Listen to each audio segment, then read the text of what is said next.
Go ahead and start things off. This is Society for the Blind's Life Seminar. Um, our seminars that we hold bi-monthly for our students and clients and participants of the Society for the Blind.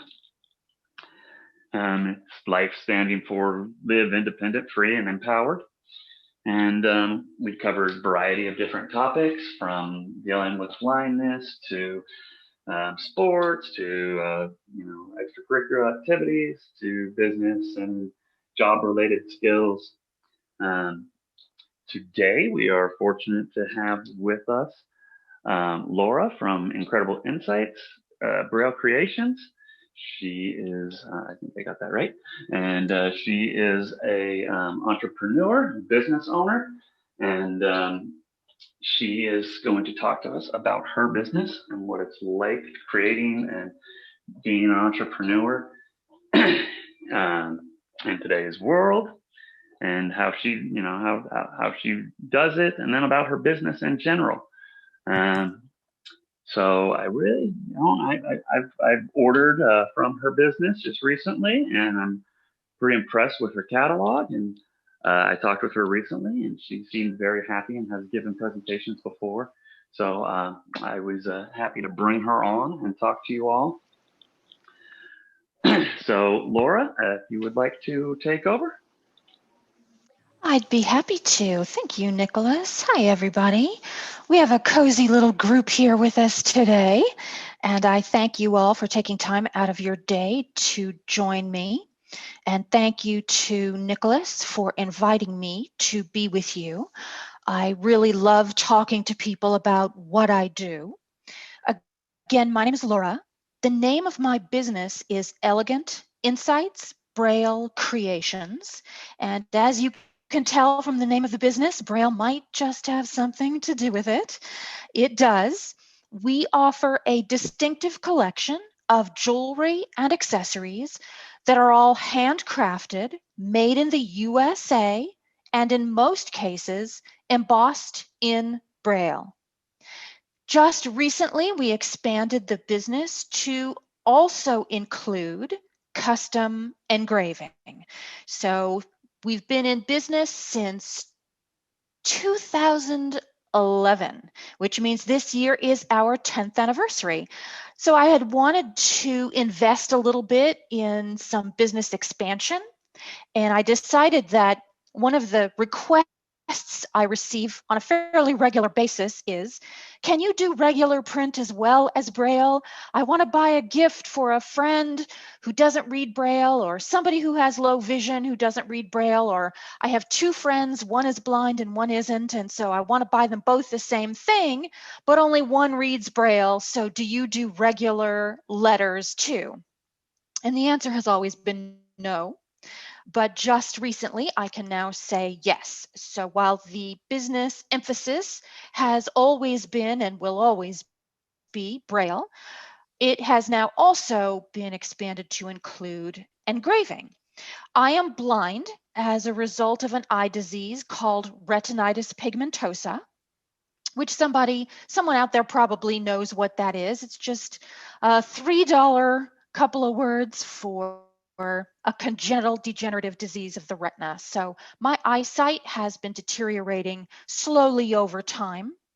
I've been totally blind now for about 10 or 12 years or so now, and it's been a journey, as many of you have also experienced. So today I'm going to tell you a little bit about my business and a little bit about how I got here.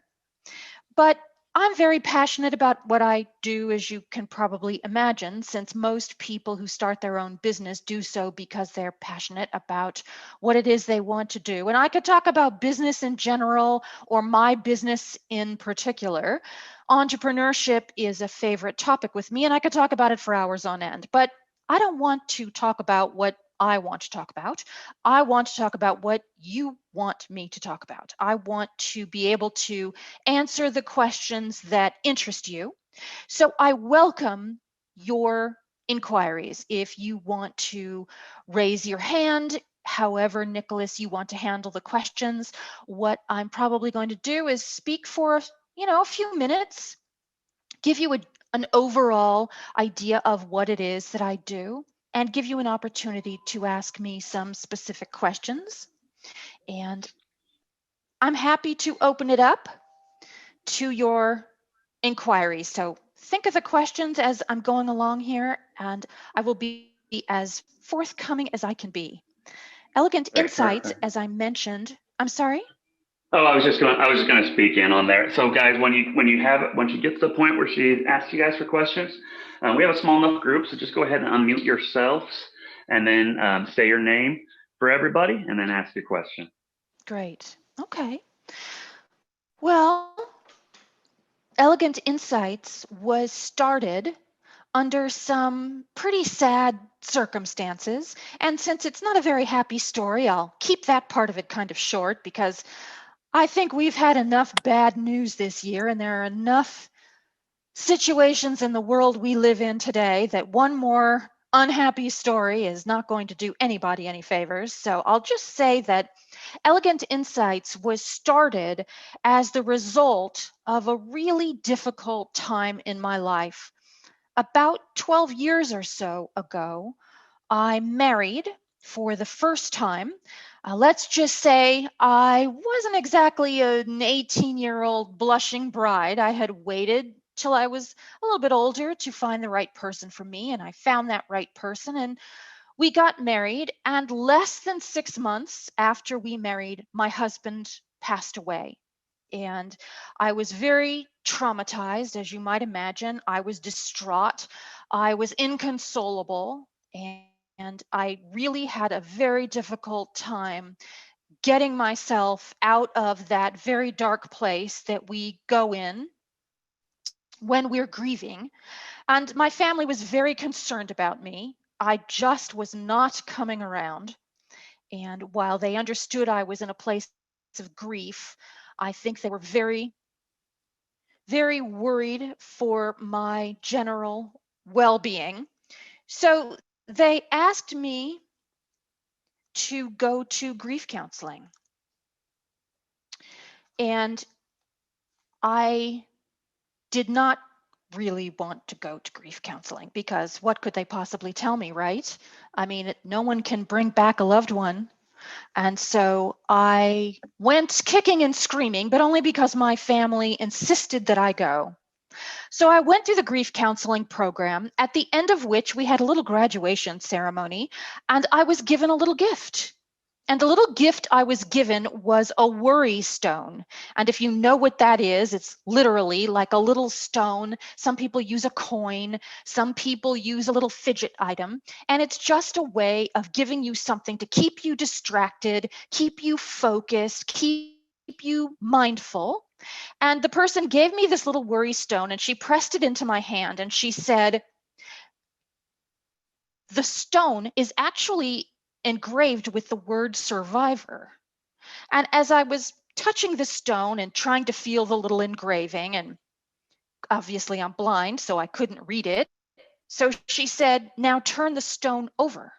And I flipped over this little stone in my hand. And on the other side, to my surprise, the word survivor was written in Braille. I was so moved. I was so overcome with emotion because of the thoughtfulness of the gesture. Here is this random sighted person at this grief counseling meeting giving me a little gift. Well, she gave everybody a little gift. Everybody else's had the word survivor etched onto this little keepsake stone. But she took the time to put survivor on mine in Braille. And as I was trying to sort of compose myself, and I was turning the stone over and over in my hand and touching the Braille and just really emotional because of the thoughtfulness of such a gift, I was thinking to myself, I wonder if there's a way I could drill a hole in this and maybe slip a chain through it and wear it like a necklace around my neck. And all of a sudden, in one flash of inspiration, the idea of Braille jewelry came to me all at once, like a lightning bolt. And I thought to myself, wait a minute, Braille jewelry, what an incredible idea. I could not get home fast enough. I raced for my computer. I sat down in front of my keyboard and pounded out my business idea, a business plan, a marketing plan, descriptions of products I wanted to design, the name of my business, and all sorts of other business particulars in one sitting in front of my computer that lasted for hours. And that is how Elegant Insights Jewelry was born. I've always loved jewelry anyway, and I would say that I'm a bit of a collector, and it's always been something that's been of interest to all of the women in my family for several generations. So you might say I always had the jewelry gene, but being able to design braille jewelry was such an inspiring idea to me. I thought to myself, well, surely if I could think of it, it already exists. And so I started looking around for braille jewelry that I could just sell on a website. I thought, well, this is great. I could just buy it wholesale and sell it on my website and set up a little retail store, and I would have something to call my own. Well, I was very surprised to discover after doing some research that I couldn't find anything that I really wanted. I didn't find the type of jewelry I would want to wear, let alone sell.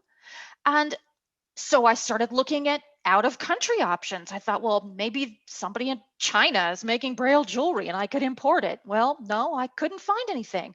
I found lots of artists who were making really pretty things. I found somebody who was doing braille embroidery. I found somebody who was doing braille on pottery.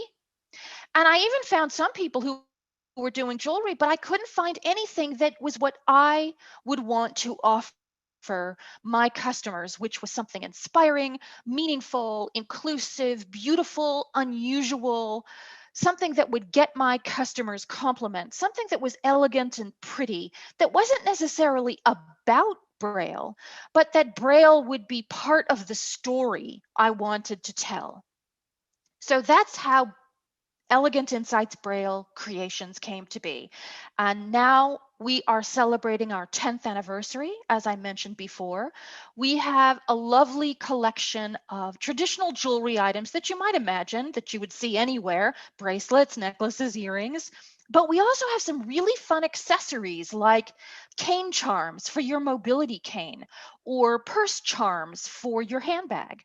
We have wine glass charms. We have bottle identifiers. We have bookmarks, business card cases. We have some sports themed items for the gentlemen. We have military style dog tags.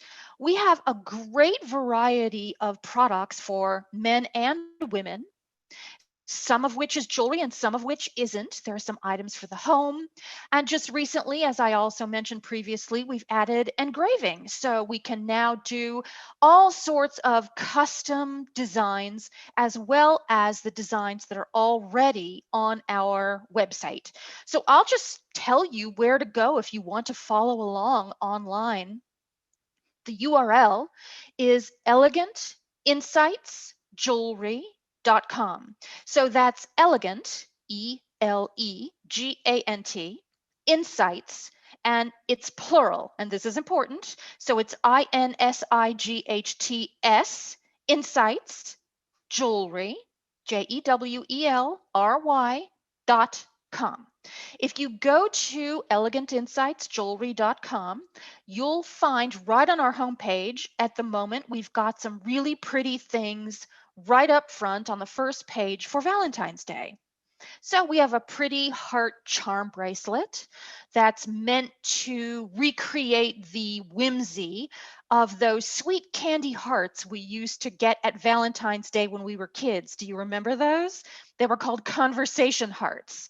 And there were these really cute pastel colored candies, and each of the little hearts had a little love note on it. Kiss me, love you, be mine, miss you, hugs, all of that kind of stuff. There were all sorts of these little messages on the candies. So what we've done is we've created a heart charm bracelet that consists of 5 little heart charms, and each has a different love note in Braille.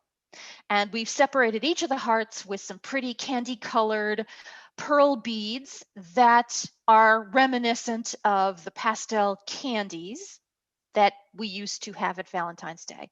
Conversation hearts. And so the little bracelet is called the Conversation Hearts bracelet. We have a cane charm just for Valentine's Day. And a cane charm is just what you would imagine it would be. It's just a little charm with a clip at the top that you can clip to the cord of your white cane. So for those of you who like to decorate your mobility devices for each individual holiday or for the different seasons, we have a wide variety of cane charms from which to choose on the website. And this little Valentine's Day cane charm is a heart. It's a heart charm at the bottom of a short length of chain with the clip at the top. And on the chain, we've decorated it with pink and white and red pearl beads and crystals. And then the little heart pendant is at the bottom. And the heart says XOXO in Braille. It's really cute.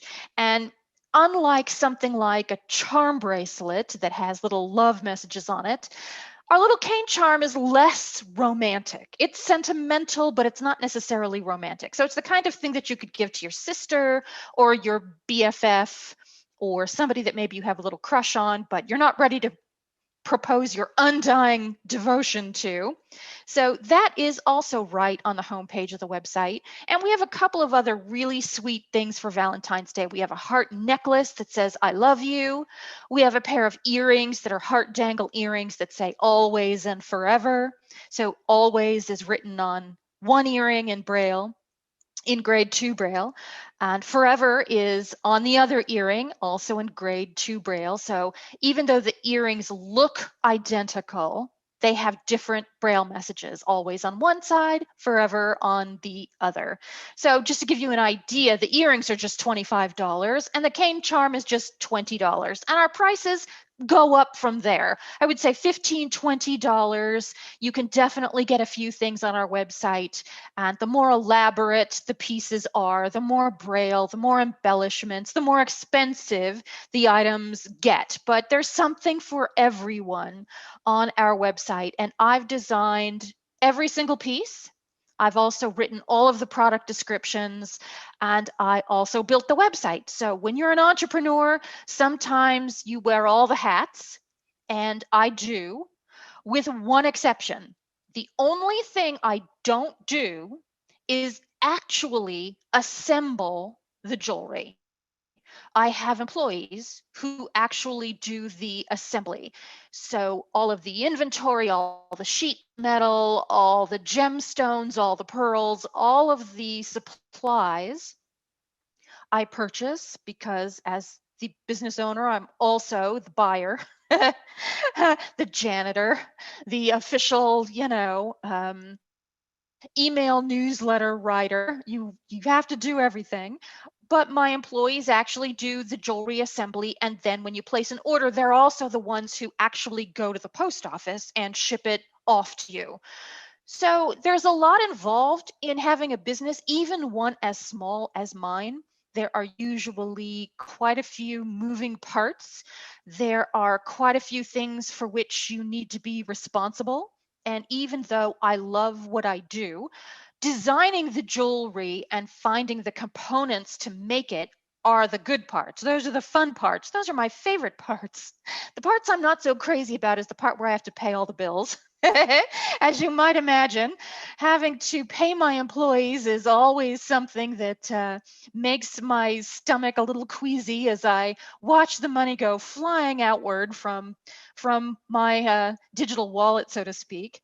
And of course, finding good people is always a challenge because as a blind entrepreneur, there's a lot of things you have to take into consideration. It's one thing to go to a website and be thankful that somebody took accessibility into consideration, which I did. I'm happy to say that our website is accessible.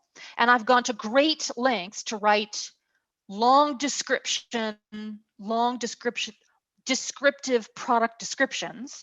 In other words, I really tried to make it possible for you to imagine what the jewelry looks like because the only thing more difficult than shopping as a blind person is shopping online as a blind person. You can't even touch what it is you're interested in buying.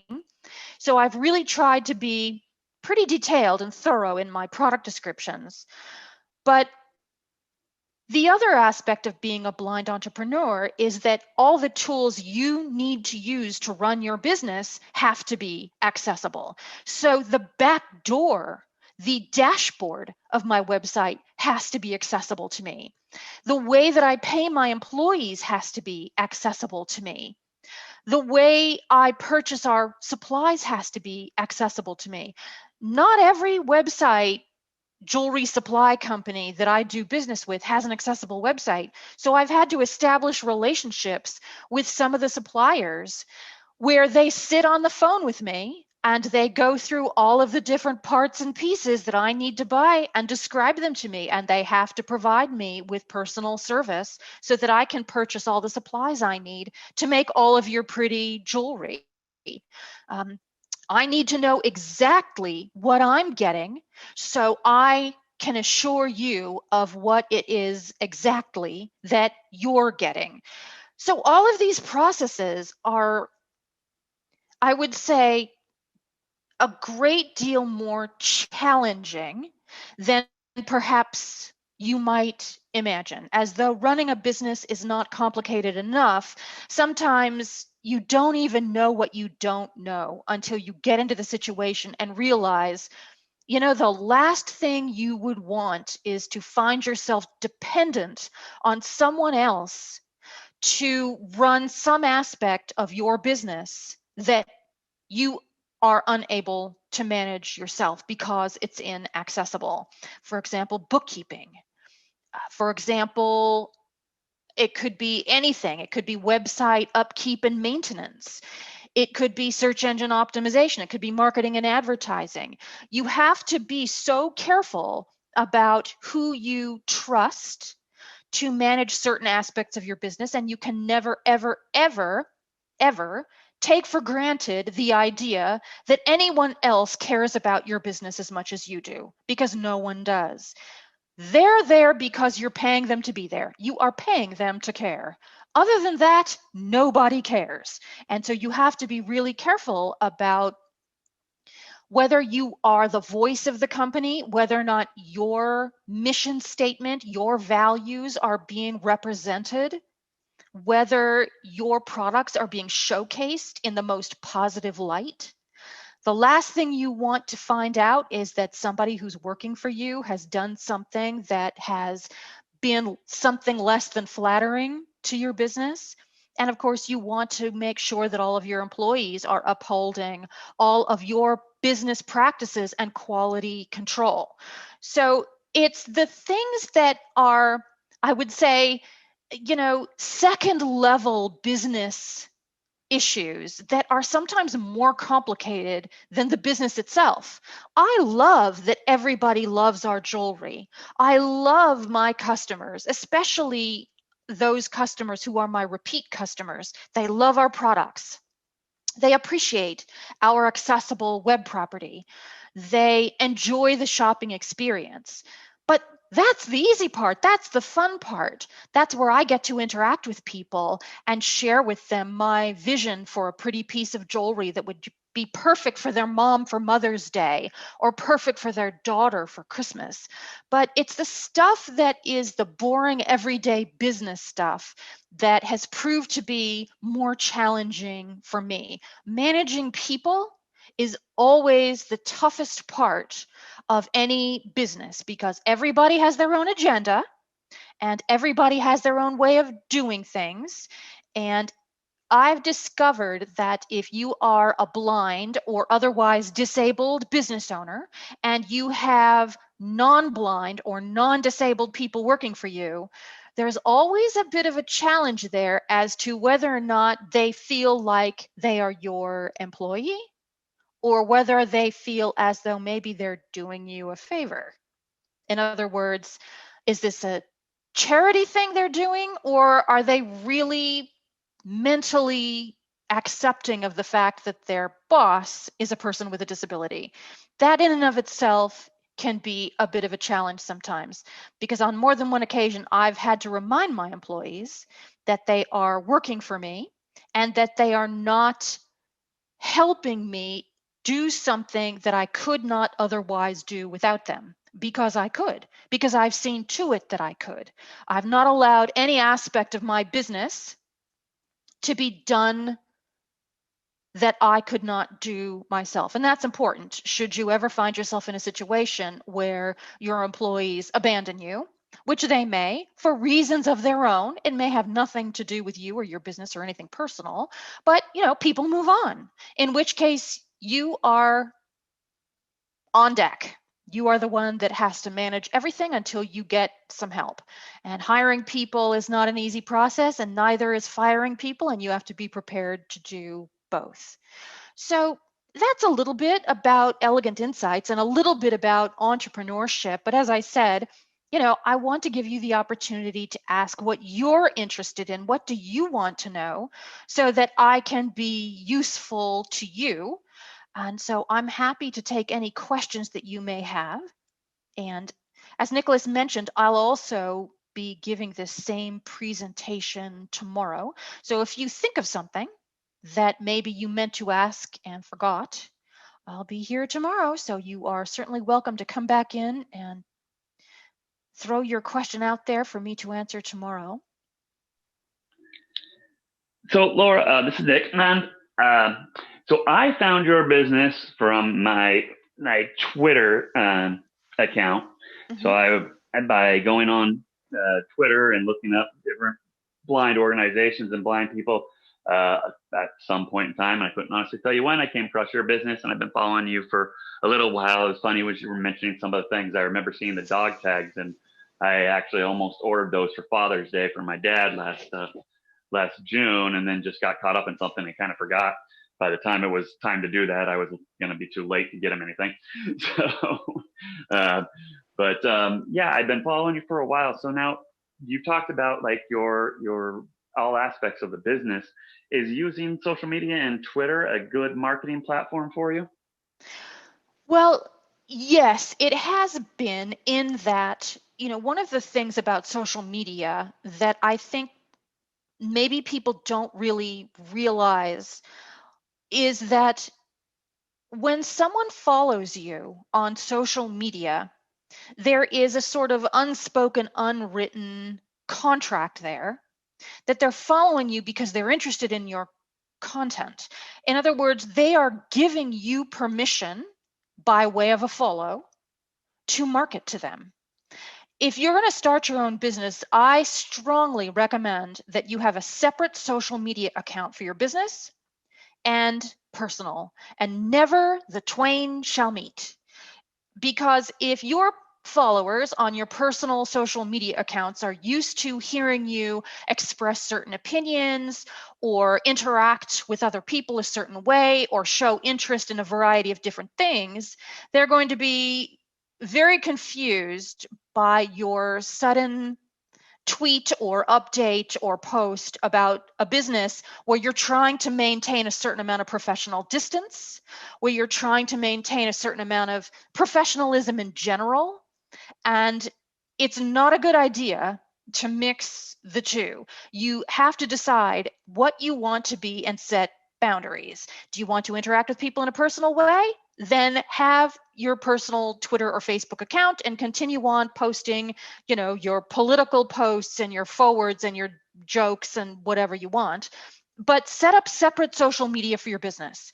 And then when you get the followers on your accounts, they're following you specifically because they're interested in your business or your content or your product. That's an important mental shift, because you're interacting with these people in a completely different way. And you are, again, maintaining a professional voice where you do not retweet political commentary, you do not repeat bad jokes or articles about something controversial, irrespective of whether or not you feel passionate about it. You keep your business content separate. That way, you have what are called pre-qualified customers. They wouldn't be there unless they're interested, even in a vague sort of way, as to what you're all about. It might just be that they're curious about what you're doing. It could be your competition. It could be just people who want to follow what you're doing because they think of you as a success, and they're looking for ways to emulate what you're doing because you inspire them. Whatever it is, you want to make sure you always respect those people who are following your business social media. So I have a Twitter account, and you can follow me there at Elegant Insights, all one word. And remember, insights is plural, because as I always say, I'd like to think I have more than one. You could follow me on Facebook too. I have a Facebook business page, and it's just facebook.com/elegant.insights. So it's the word elegant and insights separated by a period. You could find me on Instagram, and I'm on Instagram at Elegant Insights, and I'm also on LinkedIn.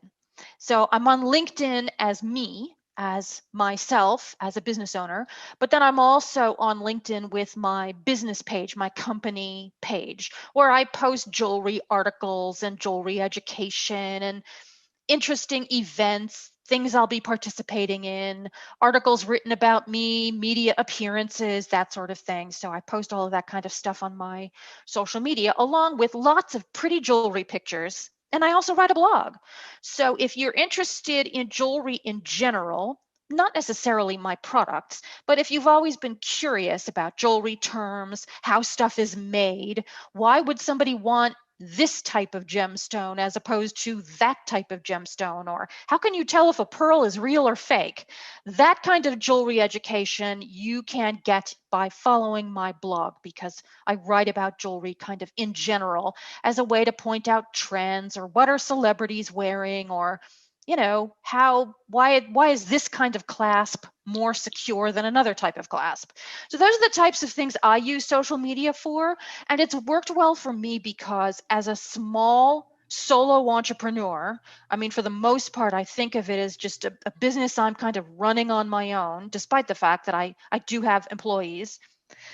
It's a relationship that I've established with the people who follow me. And this relationship has blossomed into other endeavors like this one. Thanks to Nicholas following me on social media, now I get to talk to you guys. I've had social media posts that have resulted in other interviews with magazines. Our jewelry was actually on the Today Show a couple of years ago. I personally was not on the Today Show because you couldn't pay me to be on television, but our jewelry was on there, and that was pretty nice. We have a distributor with someone who found my products on social media, and we've made a couple of exclusive pieces for her business that you can only get if you shop with her business. And so it's been a wonderful way for me to expand my reach and to augment my audience and get ideas. My customers are so creative that it's just been a great way to learn about what my customers want. And I've gotten some wonderful inspiration just from ideas that customers have tossed out my way. And in fact, some of the items on my website are there as a direct result of something we custom made for a customer that I loved so much. It turned out so well. I asked the customer if I could have the idea because I just thought it was ingenious. And so there are a couple of items on our website that are designed as a direct result of an inspiration I got from a customer. So I love social media for all those reasons. It's been great for my business. That's awesome. As the accessible technology teacher here at Society for the Blind, I love to hear how you have that you use all of these forms of accessible technology and everything accessible to get your business done and run, and that you've found ways to use your computer and your technologies to help you accomplish your goals. Um, Well, in here's a saying little. that, I'm curious when you say your website design. Now, I just out of personal knowledge, because I've been looking into learning more about this, do you use the WordPress format I for your? do. And just to address something you said a few seconds ago, a little tidbit that, one of these random trivia things. According to the US Census, people with disabilities are almost twice as likely as their non-disabled counterparts to start their own business. In part, that's because of the difficulty people with disabilities have had in getting employment, because depending on what number you use, the unemployment rate for people with disabilities has always been ridiculously high, something on the order of, 70% of people who are blind and who want to work are unemployed. Of course, now, thanks to the pandemic, all those numbers are all askew, but people with disabilities are more likely, twice as likely as their non-disabled counterparts, to start their own business. And one of the challenges that I had, of course, as you mentioned, was my website had to be accessible at both the front end and the back end. So the back end for me is I use the WordPress platform. And on top of WordPress, I've layered the WooCommerce, that's WOO, WooCommerce e-commerce platform. It's an open source, accessible platform for e-commerce. And WooCommerce, the skeleton of it is free. It's a free platform.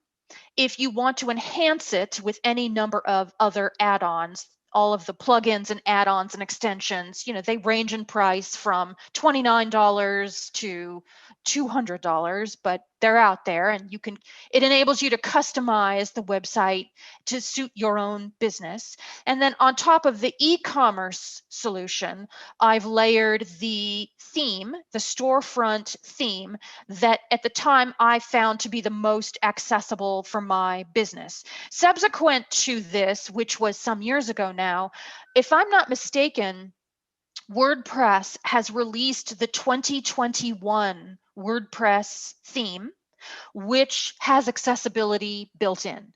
So it used to be, when I first started, finding an accessible WordPress theme was practically impossible. And now there's actually an accessible theme repository available on WordPress just for people who require accessible themes. So WordPress, for the most part, is accessible. I have had to make some tweaks to the dashboard, the back end, to make it work for me. I also am very careful about the plugins and extensions that I add to WordPress, whether it's my wish list, whether it's my digital gift card plugin, whether it's the extensions that I use for Apple Pay or PayPal or whatever it may be. The payment gateway also has to be accessible. The whole shopping cart workflow has to be accessible. One of the best things I ever did was add Apple Pay to my website. So if you are shopping with a mobile phone, it automatically detects that you have Apple Pay if you're using an iOS device, and you can check out using Apple Pay. My website does not require that you sign in and create an account. You can just check out as a guest. And Apple Pay has made it super fast and easy to make a purchase and get out of there. And that was one of the greatest things I did, because it has enabled more people who are blind to buy something quickly and easily. And the last thing you want to do as a business owner is to create a barrier between you and your customers' payment. Make it easy for people to buy things from you. Make it as frictionless as possible. And I worked really hard to find modules that I could add to the website that would make the shopping process as quick and easy as it could be if you were using a screen reader. And as we discussed just this last week, it's so easy to use Apple Pay that I wasn't even sure if I had the right address in it. It goes fast. I mean, once you hit that checkout button, it's bing, money gone. There it is. So yeah, that's something that I've worked really hard on. And I'm always delighted when I hear people say, checking out on your website was easy. I love your product descriptions. I've added alt text descriptions to my photographs. But, it's not perfect like anything else. They update the theme, they update the e-commerce platform, something breaks, I have to go in and fix it. It's always a work in progress. Awesome. Does anybody else have anything they'd like to ask or any comments they'd like to make?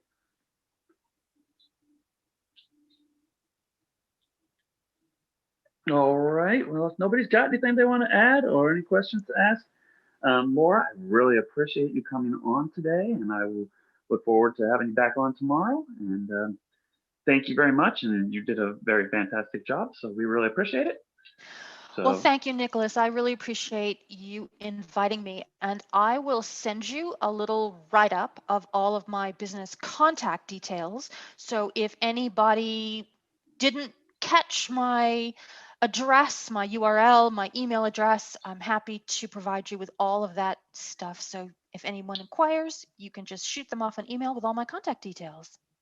sounds great. All right. Well, thank you, everybody. And you all have a good rest of your afternoon.